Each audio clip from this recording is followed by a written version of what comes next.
Hey, good day friends. It's Lance.Klessig on a really nice day, fall day, windy day down here, southeast Minnesota. It's the 16th of October, just outside of Chatfield, Minnesota. And yeah, we're out combining some corn with, it's Mark and Mike Stokes.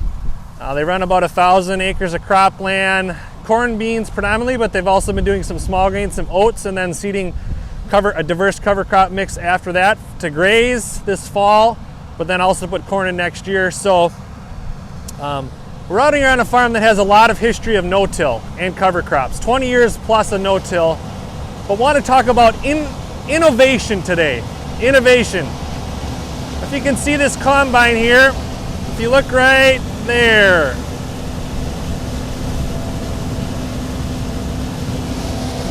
so the Stokes are a father-son duo, a team, and they're trying to optimize how to get cover crops established, how to do it with limited labor. So they're seeding their cereal rye right underneath the combine, the snoots of the combine, with a Gandy airbox.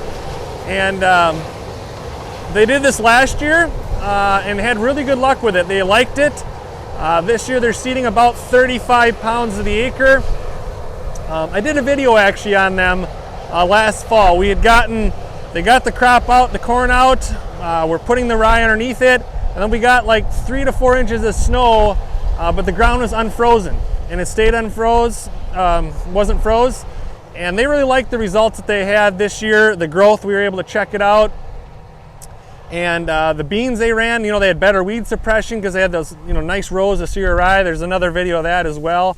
I'll put it in the comments or in the description of this video. But yeah, there's lots of benefits to trying to get cover crops established earlier. So we can collect solar energy, cycle water, pump carbon into the ground, have those roots 24/7, live roots 24/7.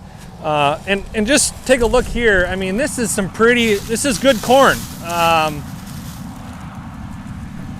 Corn that went, I was riding the combine, and we were anywhere from 170 to 250, so pretty solid average out here in these hills. But I also want to talk a little bit about, if we can show you let's see if I can show you here.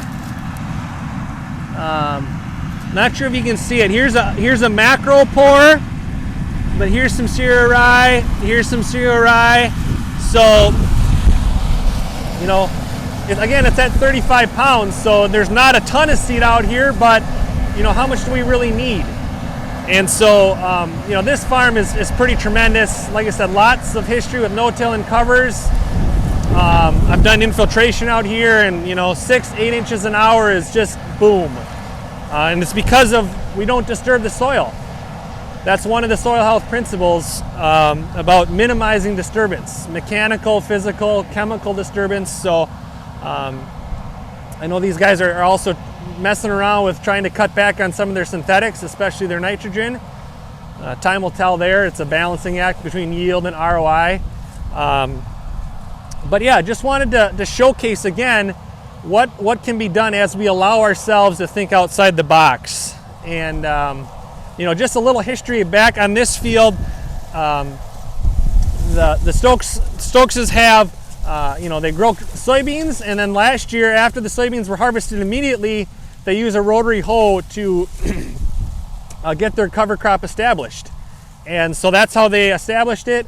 And then they were able to plant this corn green. So this spring the rye came up nicely.